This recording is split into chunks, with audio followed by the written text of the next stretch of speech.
Well, good morning, everybody. My name is Shane Jaffer with Economic Development and Trade here with the Alberta government. This next session we thought is quite valuable. It's really an extension of what Michael had already started talking about regarding some of the new procurement rules and guidelines that are taking place at the World Bank.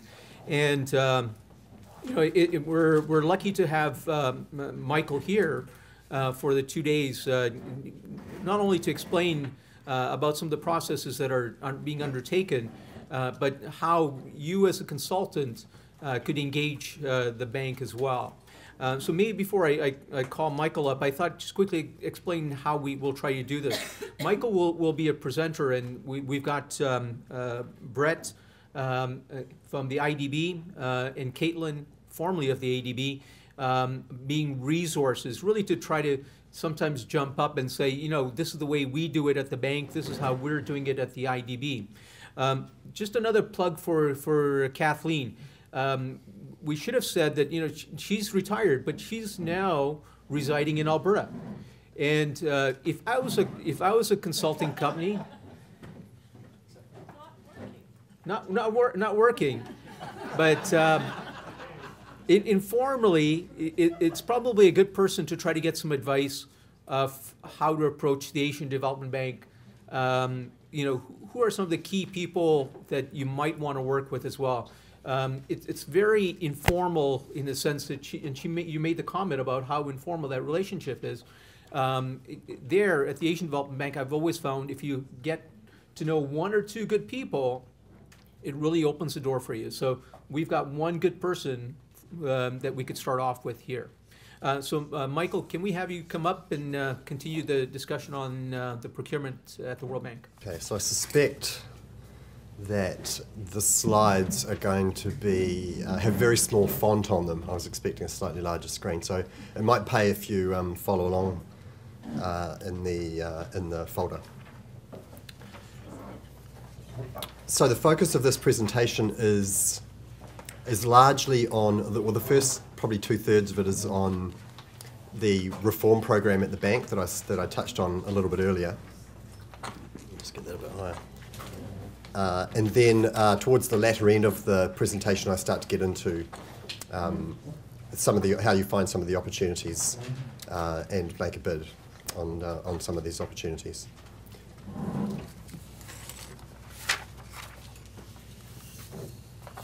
So the reform program began about in 2012 with the intention of modernising the bank's approach to procurement. So the dual goals of procurement at the bank remain, as I mentioned before, they're fiduciary oversight, firstly, so that's ensuring that the money that the bank is providing to the recipients is used for its intended purpose. That's the first objective. The second is around client capability building, and that can take several forms. So it can take the form of hands-on support from our technical specialists in setting up and implementing a project, and trying to achieve value for money through the procurement. So the first major change that I mentioned was around this introduction of a procurement strategy for every bank project.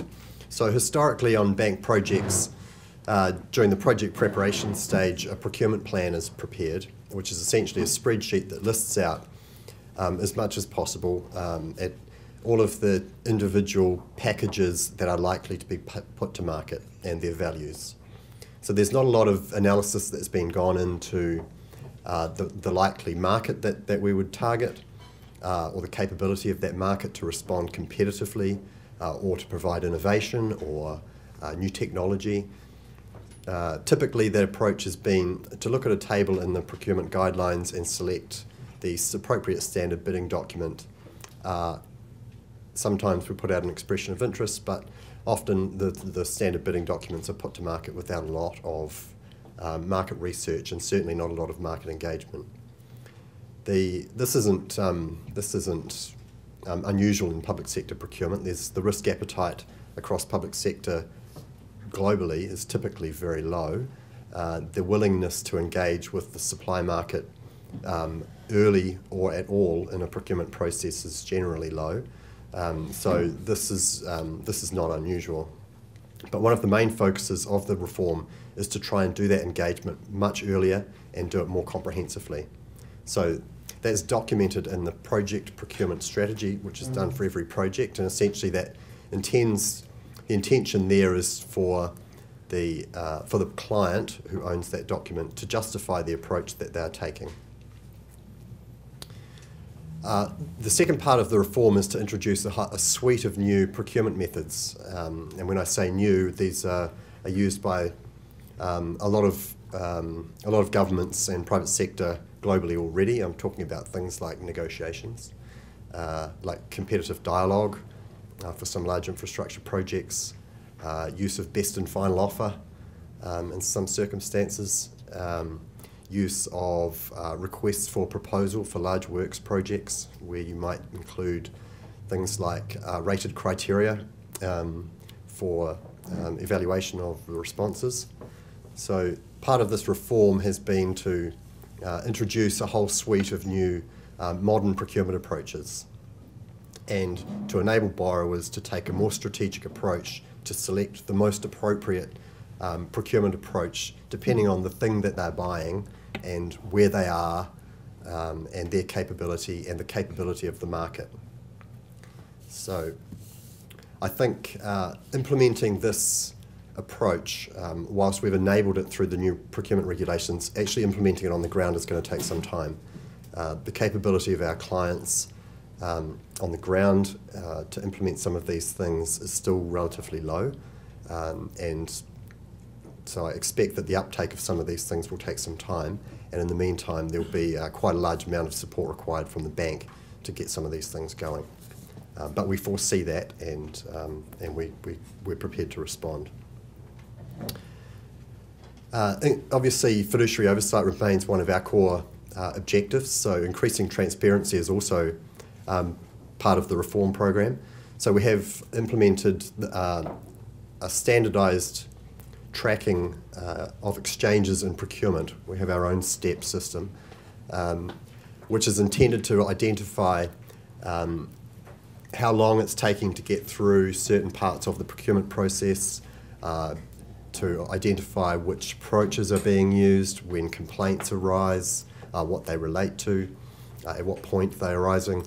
So with a much more systematic tracking tool in place now, we should be able to much more easily identify the constraints and issues that we have in our projects, and through that increase the transparency that we have. We also have now a more robust complaints handling system. That was one of the main pieces of feedback that we got through the global consultations early, was dispute resolution needed to be greatly enhanced. Often, dispute resolution through the contract and also complaints that arise through the bidding process needed to be much more robust and tracked more effectively and have more bank oversight and involvement. We received quite strong feedback that the bank's current approach of hands-off on complaints and hands-off on dispute resolution was unacceptable going forward. So we've looked to address that as well. So the journey that we've gone on started in 2012, as I mentioned, and it's gone through what was described by our board as the best change process that the bank has seen. In fact, the Chief Procurement Officer got a round of applause when he tabled this at the board, which is pretty unusual. They're not very emotive people, the board typically. Brett, is that true? So what we've done is take an incremental approach to this change. We went out and did a large amount of consultation to understand what the issues were with our supply community, why suppliers were not bidding on bank projects. When they were bidding, what issues were they having and what could we do to fix them? Obviously, the approach that we have had historically has quite a high transaction cost attached to it, and that's preventing some suppliers bidding. So we've looked to take on board all of the feedback that we received through that consultation period and incorporate that in the changes that we've made to the framework. So we consulted over the last year and a half. We did 36 countries and 5,000 individuals, and you won't be able to read this from the screen, but some of the feedback that we got is I've just listed in the next few slides. The first was to take a more strategic approach. The one-size-fits-all approach to procurement was no longer relevant in this 2016 day and age. So we have, as I mentioned, we've greatly enhanced the upfront strategic planning on all of our projects to make sure that the approaches that we're taking are fit for purpose. We've made value for money a more explicit objective in our policy. In fact, it's now in the vision statement of the policy, and enabled the use of rated criteria more broadly across the portfolio. So by that I mean selection of firms and consultants using criteria other than price. Another area that we've found needed some attention was the use of and the encouragement in the use of alternative procurement arrangements. So the World Bank, being the World Bank well, historically, when they provide funding on a project, the World Bank's procurement rules apply. Whether they provide $1 or $600 million, the World Bank's procurement rules and regulations would therefore apply to that project. So they wielded a heavy axe, and in some circumstances that wasn't the best approach. So we've now enabled the use of alternative procurement arrangements. So either the use of the other MDB's procurement arrangements, obviously they know how to do procurement as well, the UN, but also some recipient agencies. So we're in the process now of going through and assessing some recipient agencies. So these are the agencies within a government that would typically implement a project, often the Ministry of Works or the Ministry of Finance or what have you.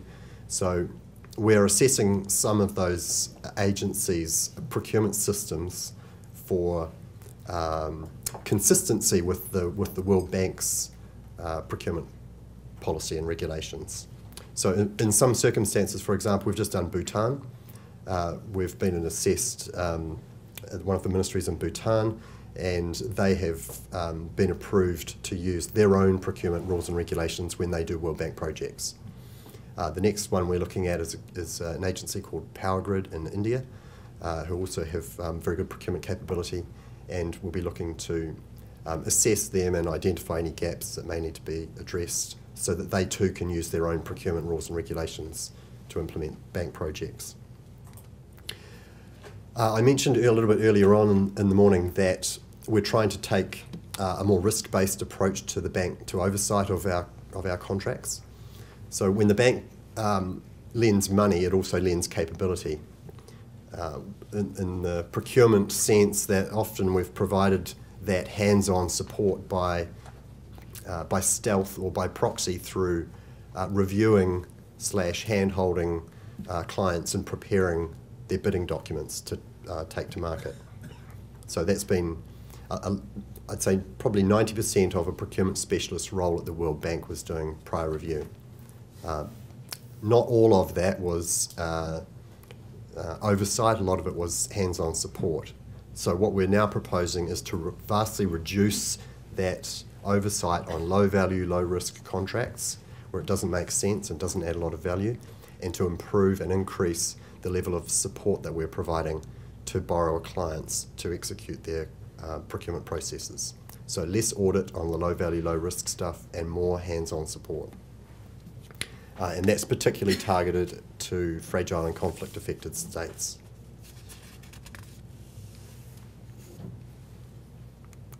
So I mentioned the bank, the request for more bank involvement in complaints. So in response to that, we have greatly enhanced the World Bank's procurement complaints process and monitoring and oversight arrangements. We now have an improved complaints handling system and database, and we've enabled a standstill period in contract award decisions to allow more time for bidders with complaints to raise those complaints before contracts are awarded. So I know the standstill period's used widely elsewhere, but that's that change is a significant change in our complaints handling process. The next one is around providing support through contract management. So I mentioned earlier the contracts that we have are some of the most complex projects that you could possibly think of in some of the most difficult situations in the world, with client capability that is often very low. Historically, the bank's involvement in the procurement process has stopped once the contract has been awarded. So there's a reasonable amount of risk that the bank doesn't get good value for money through those contracts without some involvement through the contract management process. So acknowledging the resource constraints that we have taken a targeted approach of contract management oversight of our most highest value, highest risk contracts in the portfolio. So there's about 100 of those projects a year. So there might be 200 or 300 of those contracts initially, annually, that we would review the key performance indicators, the disputes, general progress against the contract requirements.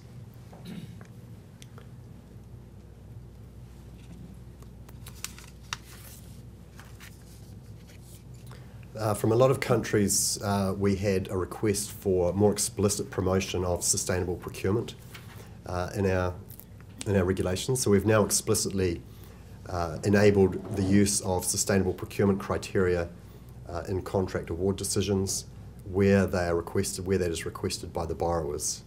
So, being the World Bank, there are a number of competing interests at board level, and there were compromises that needed to be made, particularly in relation to sustainable procurement. On the one hand, we had board members, particularly from some of the Nordic states, the US and so on, that were very in favour of the use of sustainable procurement. And then on the other hand, we had member countries, and I won't name them, who are less in favour of the use of sustainable procurement because that may impact the selection of their firms in contract award decisions. So the middle ground was that where it has been requested by the borrower or the recipient, then sustainable procurement criteria can be used in contract award decisions. And we're in the process of drafting a comprehensive sustainable procurement guidance and toolkit to accompany the use of that regulation. So the next part is looking at procurement data and at metrics through the use of e-procurement. So we've also enabled that through the new policy, and you'll see a much greater focus on making data available to the public and the use of new and more robust systems to do that. So I'll get into a little bit later on. There's a couple of World Bank apps that are now available for iPad that make a huge amount of information available on what projects are coming up in the pipeline, what contract award decisions are being made, who's getting these contracts. So I think that's a really useful. I'll come to that in a little bit later, but that and the systematic tracking of exchanges and procurement and the complaints database, there's just a much greater emphasis now on data collection and making data available to the public. I also mentioned in response to a question before about our external sector engagement program. So historically on bank contracts and on bank projects, there's not a great deal of sector engagement or market engagement. There's obviously a perception, I think this is kind of broadly across public sector, that there's fraud and corruption risk in undertaking market engagement. So with the risk appetite generally in the public sector, that's just not done very well in my view. So acknowledging that risk, we've taken this engagement out of the procurement process, and this external sector engagement will be looking to identify and engage with industry, a bit like we're doing now, outside of bank projects to try and eliminate that fraud and corruption, perceived fraud and corruption risk. So through that engagement, we'll be looking to identify risks and opportunities, but on both sides that we can address to improve both of our performance, to reduce transaction costs and get better outcomes through the projects. So all of this work's been going on for some time now, and the consultation and the rewrite of the regulations and this small mountain of guidance material that's being developed to accompany all of this stuff is just about nearing completion. The go-live date for the new policy is 1 July this year, and that means that any new project with a concept note, that's one of the early documents that's prepared on a project that outlines the business case for the project. Any project with a project concept note after 1 July will be required to use the new procurement framework. So that will mean parallel running of guidelines for a while. I expect that there'll be probably parallel running because there are projects with loan agreements that sit under the current regulations, and they will continue.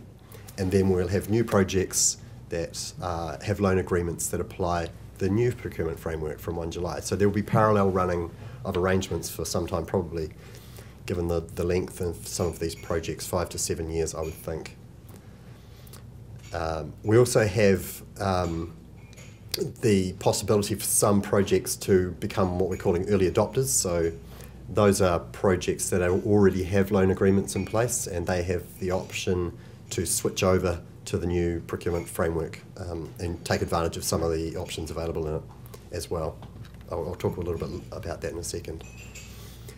So the project procurement strategy for development I've mentioned, and there's a slide on that shortly, so I won't labour that. Modern procurement methods, a more explicit focus on value for money, more market engagement, more dialogue-based approaches, things like competitive dialogue and negotiations, and just generally more engagement with the market has been enabled more explicitly.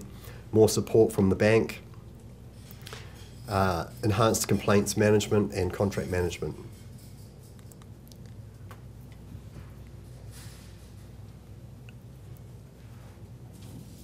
Sustainable procurement as well, I've mentioned, alternative procurement arrangements, and we're getting a bit repetitive here, sector engagement. So the project procurement strategy for development is actually a requirement under the current policy, but it's generally not done. So there is now a requirement for every World Bank project to do one of these procurement strategies. It would seem infeasible to put to market a $600 million project without knowing the market that you're going to approach, but there we are. So this is designed to address some of those issues and to more explicitly understand the operating context that we're in and identify issues that can be factored into the procurement approach. So things like whether we've got exchange rate volatility that's going to affect the bid security, or whether we've got security concerns on the ground that are going to prevent bidders from bidding, or a poor payment record with our client that needs to be addressed in order to encourage suppliers to bid.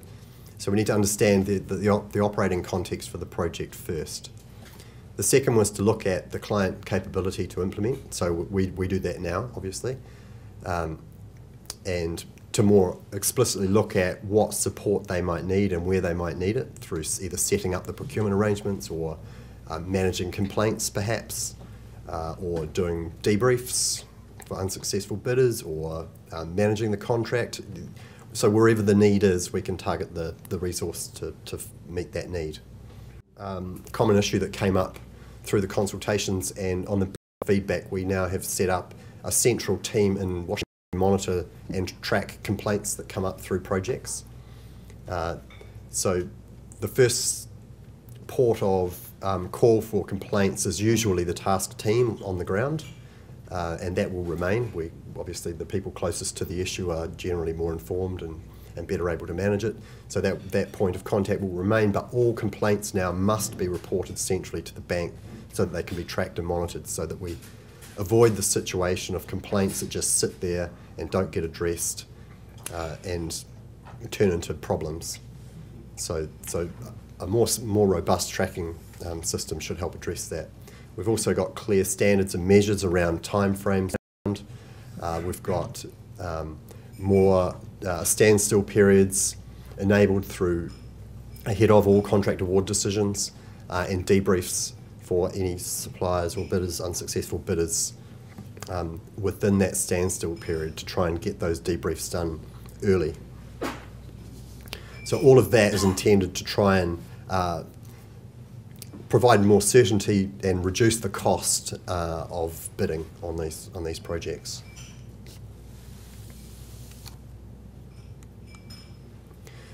So sustainable procurement is a big issue for a lot of borrowers, and I think it's a real growth area globally. So enabling it through the procurement framework more explicitly was a real hard-fought battle, to be honest, and it still remains at the request of the borrowers, or where it's been identified through things like a safeguards review, where there is now a requirement to address some labour issue or environmental issue through the project. So the idea is that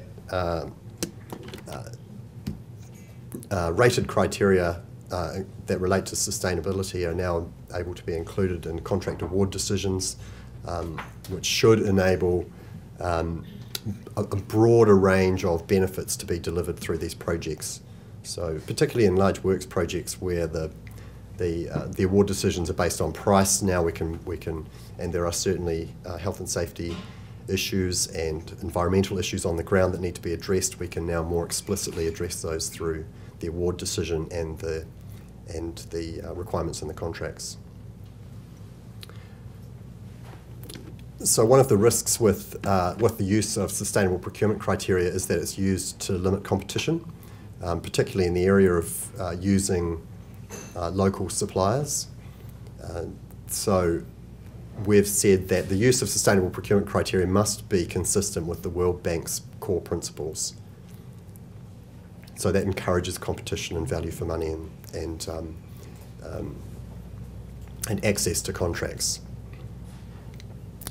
We'd expect that a risk assessment is used to identify any opportunities early, so that would be done typically through the project procurement strategy, and then that you would get some alignment between the criteria that were set in the award decision through to the specifications and into the contract terms.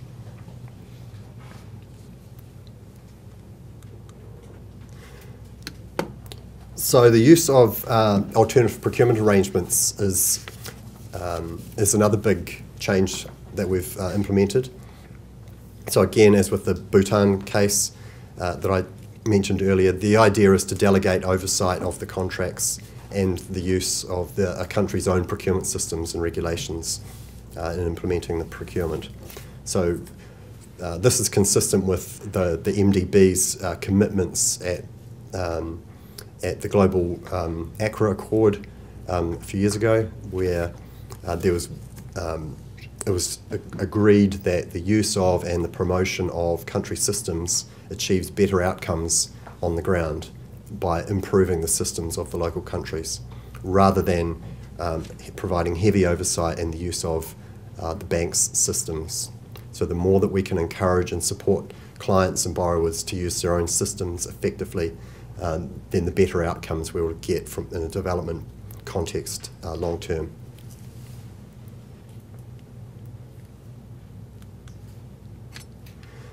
So historically for contract management, the bank's involvement has ended with the contract award decision. There's been very little oversight of the contract or performance of the contractor or the performance of the client. So as I mentioned, we're taking a targeted approach now to oversee the largest contracts in the portfolio and review those at least annually to identify and resolve issues.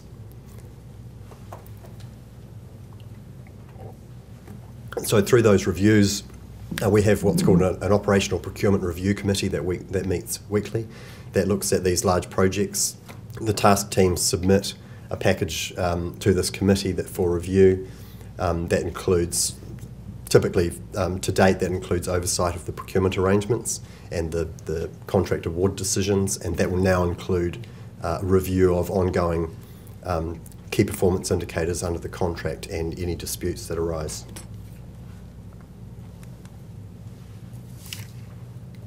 So I'm hoping we kind of get a sense that there's a much broader focus now on suppliers and market engagement and more dialogue-based approaches to try and get some better outcomes here.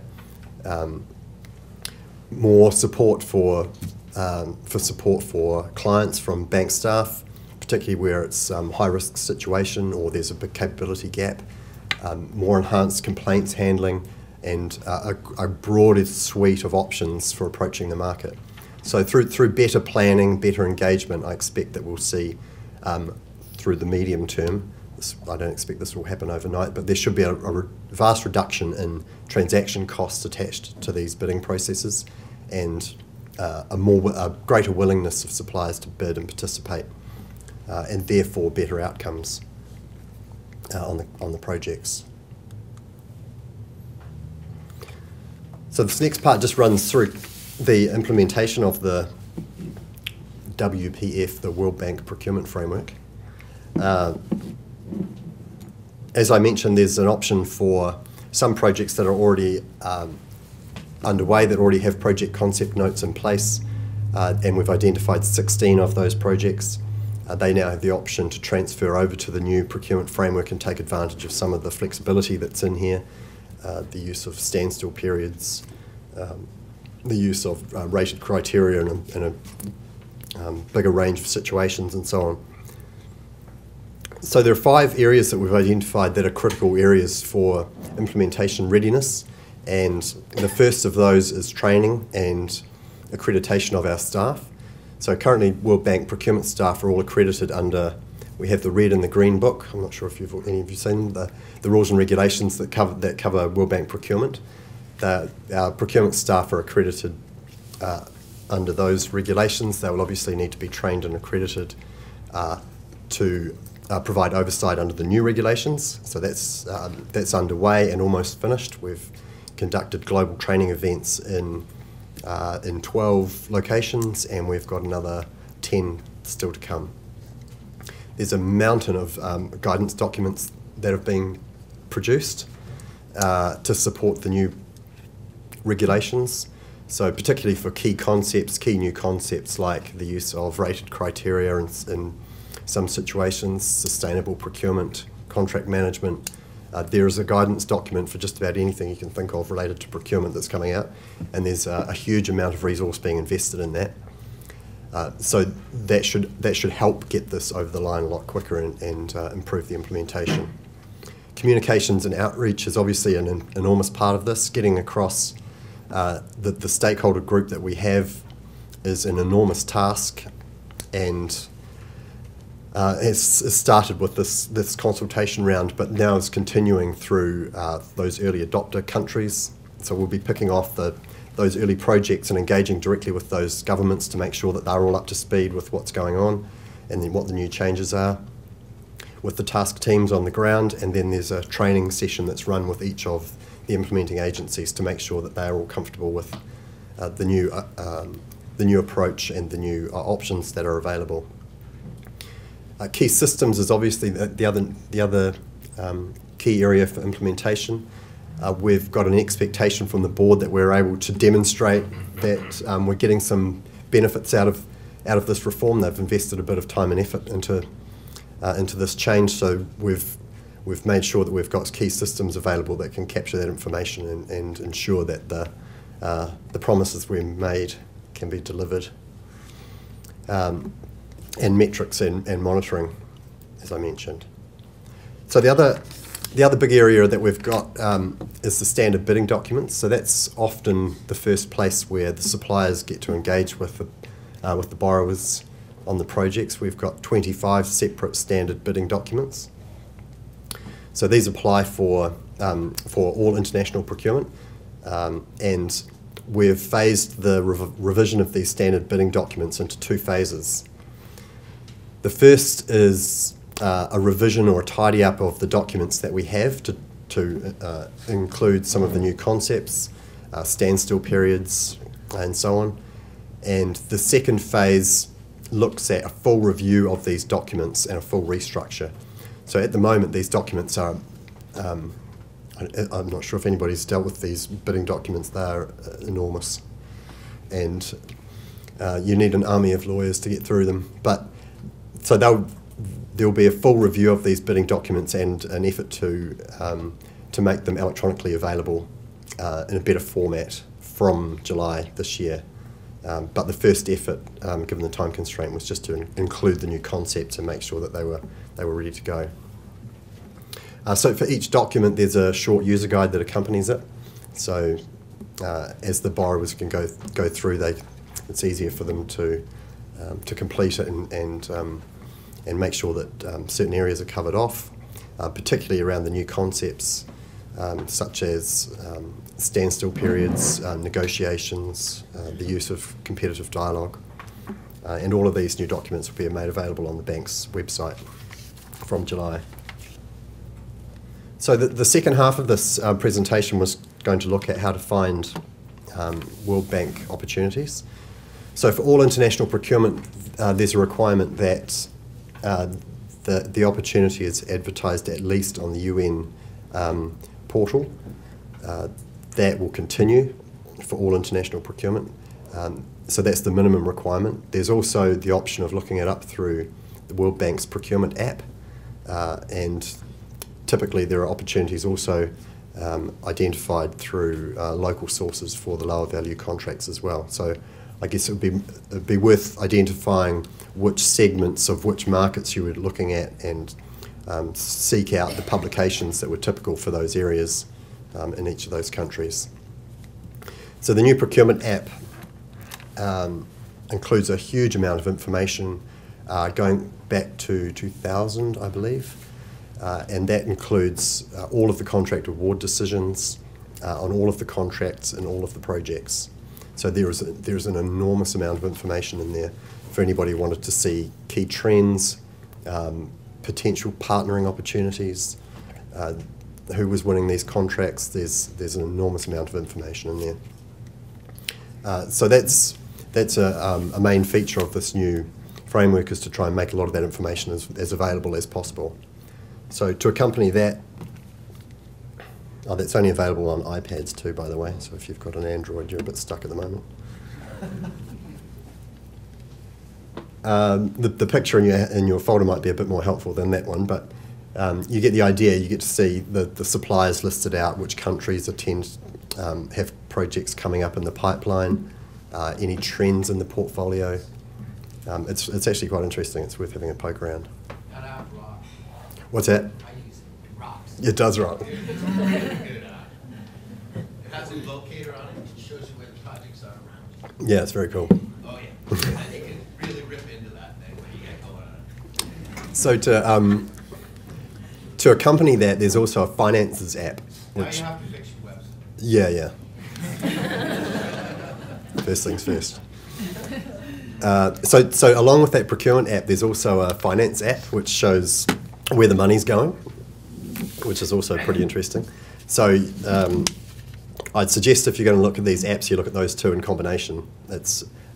So when I started doing these procurement strategies on these projects, that's one of the first places I go is to work out who's typically winning these projects, who's not winning them, who's not participating. There's a mountain of information in there. As with all the World Bank stuff, it tends to be available in a suite of languages, but I guess we've got English covered here, so that's the main one.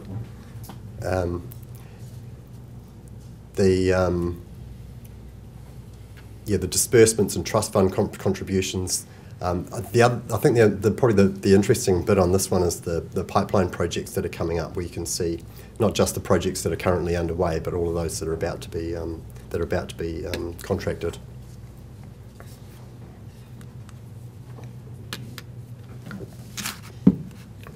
So you can have a play around with that, but that's a screenshot from the app.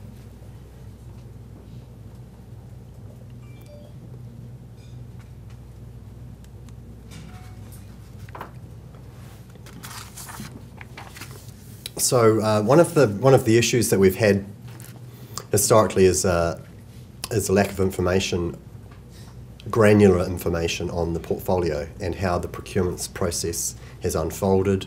There's often been accusations of the World Bank choking the procurement process with excessive oversight. So one of the intentions of this new standardised tracking system is to identify where the constraints are in the procurement process and who's responsible for the hold-up and what the issues are. So every project now has to have the information relating to it entered into this tracking system at the outset of the project. So for each project there will be a list of all of the contracts in the project, the value and the risk of the project, of each contract, and then the procurement arrangements that have been selected. And then there are timeframes and deliverables against each of those of milestones throughout the process that are tracked by the procurement specialist who's assigned to the project. So this gives us a much greater level of granularity in the information relating to these projects, so we can see where the issues are.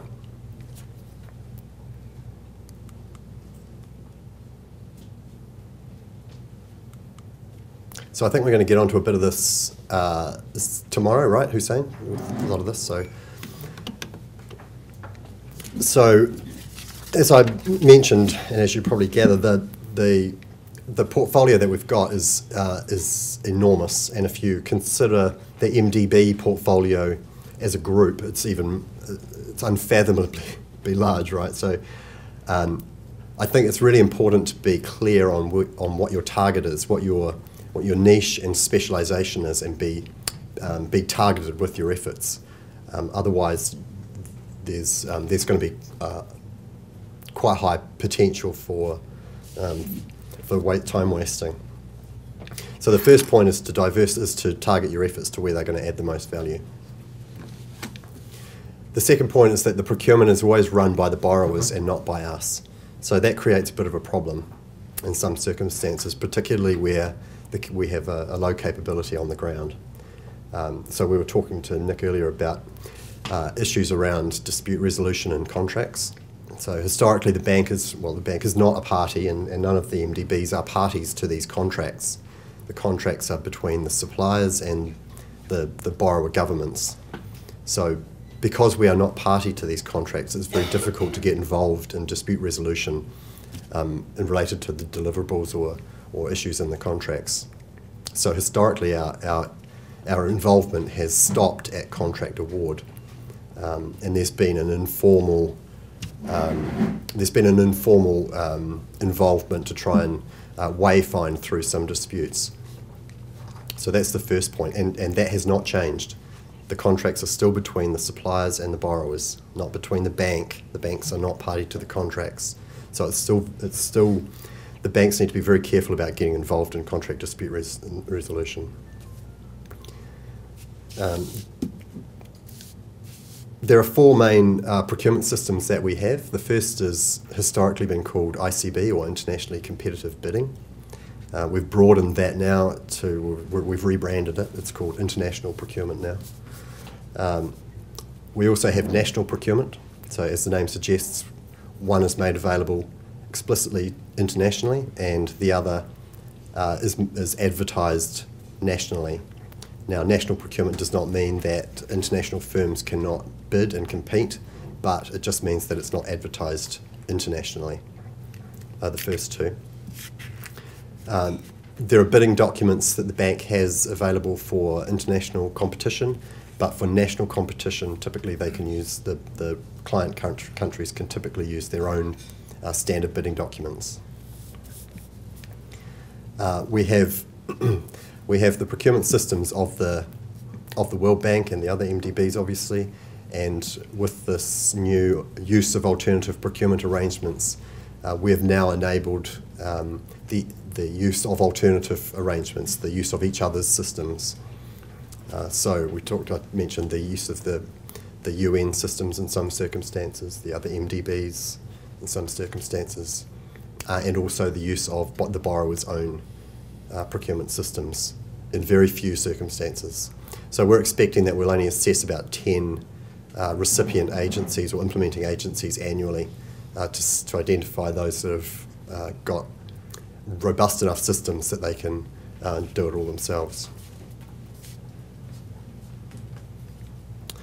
We've said that we're going to take a tailored approach to suit the projects. so that not all circumstances will every option be available, so you're not going to be able to negotiate, the borrowers won't be able to negotiate in all circumstances. They'll need to make sure that it makes sense. Similarly with some of the other things that have been enabled in there.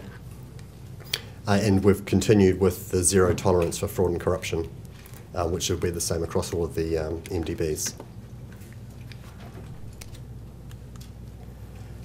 Hussein mentioned earlier this morning about the role of the bank staff.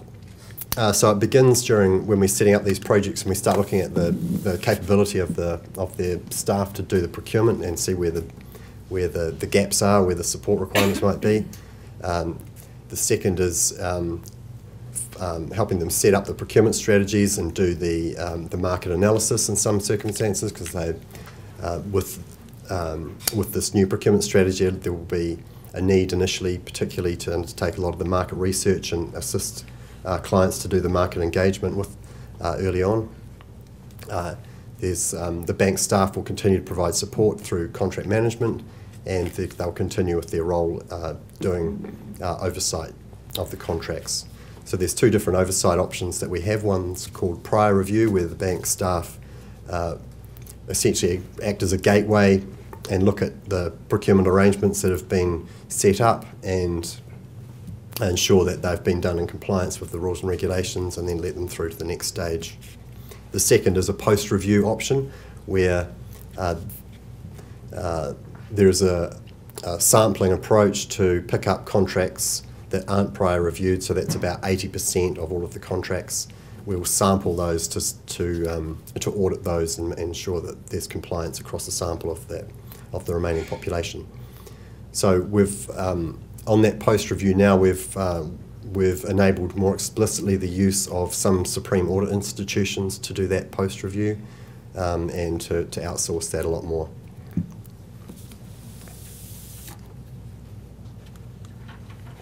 For the borrower's role, they continue to run and lead the procurement. It's their money. This is generally loan money, so these are their procurements, they're their bidding opportunities. Often it's in a national situation, it's their documents, but they will typically prepare and issue the documents themselves. Bank staff are there to provide some support, of course, but typically they will do it themselves. They will evaluate and award the contracts as well. That includes negotiations, where negotiations are required, but the bank will provide some simultaneous probity auditing when there's negotiations. And then they obviously implement and pay the contractors.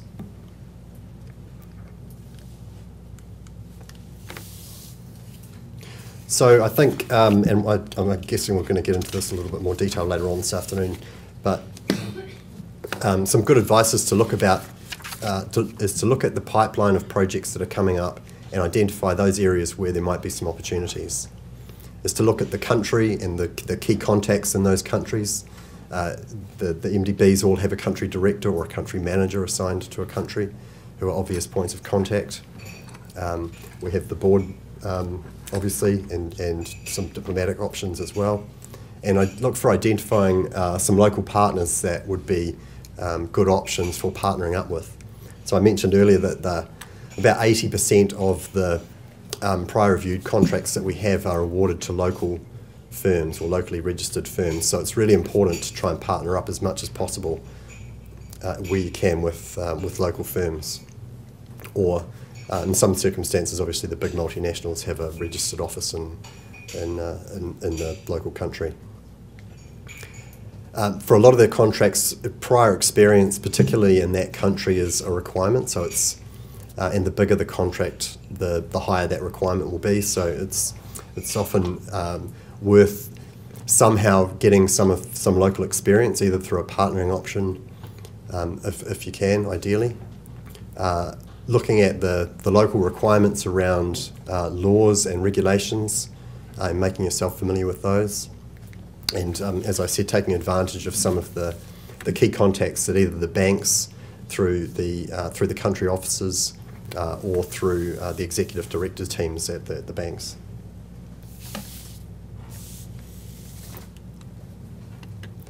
So in preparing a proposal, I think it's a lot like writing an exam or putting in a resume for a job application. I think it's really important to be really clear on what the requirements are and to fully meet the requirements that are specified. One of the most common mistakes is not reading the question in the bidding documents and answering it correctly, or putting in an alternative bid and not submitting a compliant bid. So it's really important to look at what the requirements are and to fully meet those requirements first.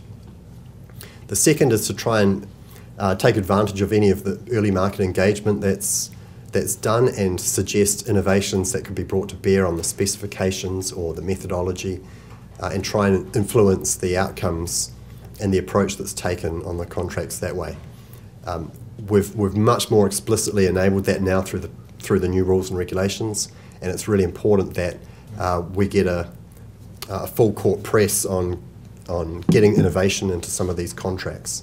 Particularly the European firms complain often that the technology that's specified on some of these projects is obsolete. So it's important to take advantage and influence the specifications on these projects to make sure that we're getting the best innovation that we can. I mentioned about the capability on the ground to implement some of these projects. We rely on our suppliers to help implement these contracts. It's as simple as that. In a lot of cases, the capability is just not there. So it's really important then that there's a strong project manager and qualified people who have sufficient experience on the ground to implement these contracts. I think the biggest risk in these contracts is not getting what you paid for, and that happens through contract management. So I think it's really important to make sure that there's a strong project manager in place. Obviously, trying to get as much regional or technical experience explicit in the response is important. If it's not country-specific experience that you can get in there, then maybe it's regionally or something that's relevant. But the more relevant, the better, obviously. Joint venture opportunities are more and more. We're seeing joint venture partnerships winning contracts. So I think it's really important to start to look at collaborative opportunities that exist when you look through that pipeline. For example, there's a bunch of projects that we currently have in Pakistan at the moment. There's a series of power projects that are going on in Pakistan. There's a big push there to improve their power transmission and distribution systems. So there's nearly $3 billion worth of work just in those 4 projects. So and they're all joint ventures that are winning the contracts. So if you could identify a partnership with a local firm that you could joint venture with and respond to some of these opportunities, then there's a forward pipeline of work in certain sectors and certain countries that you could really leverage and take advantage of.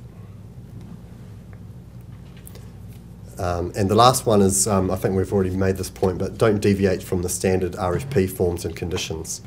There's such a compliance mentality in evaluating bids and awarding contracts. There's a real risk aversion. So any deviation or any innovation that you think is being brought to bear on tidying up their documents or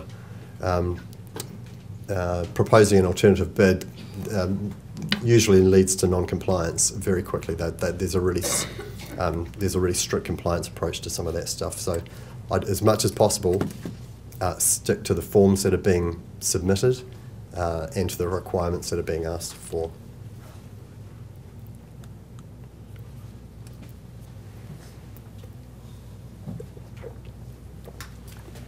So mostly this applies to works projects, but conditional bids are rejected. So it's the same with a non-compliant bid or putting in an alternative bid. It's important to get a compliant bid that's unconditional without qualifications in order to get considered for any alternatives. If there are conditions or qualifications that need to be addressed, then they should be picked up afterwards.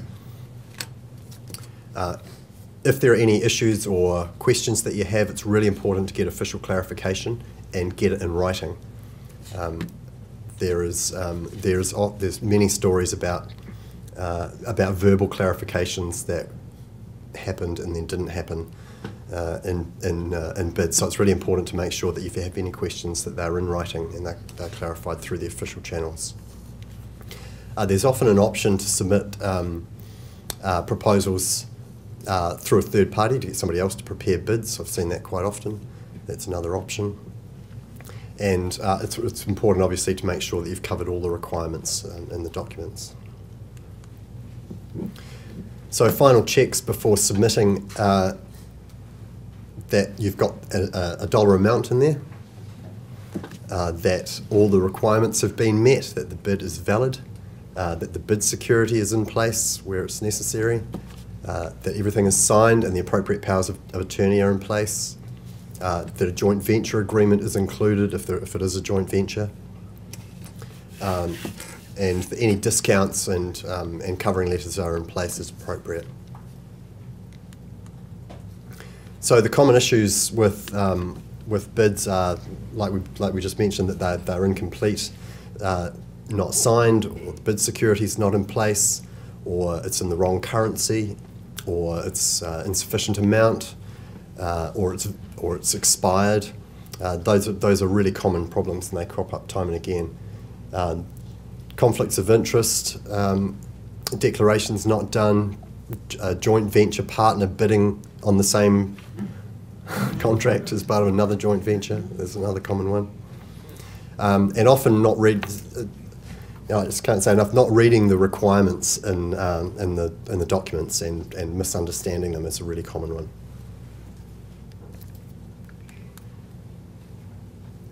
So all the bank's international bids are required to be opened publicly. So there's the possibility, obviously, to attend and have these and witness the bids being opened. In some cases, it's a very good idea. Beware of possible extensions. It's very common to have extensions on these processes. Because the requirements around assembling the bids is so intense and there's so much work required. There's often a bid extension which also requires an extension of the bid security. So where there's bid security in place, you need to make sure that that's valid in line with the extended bid. That's often not done.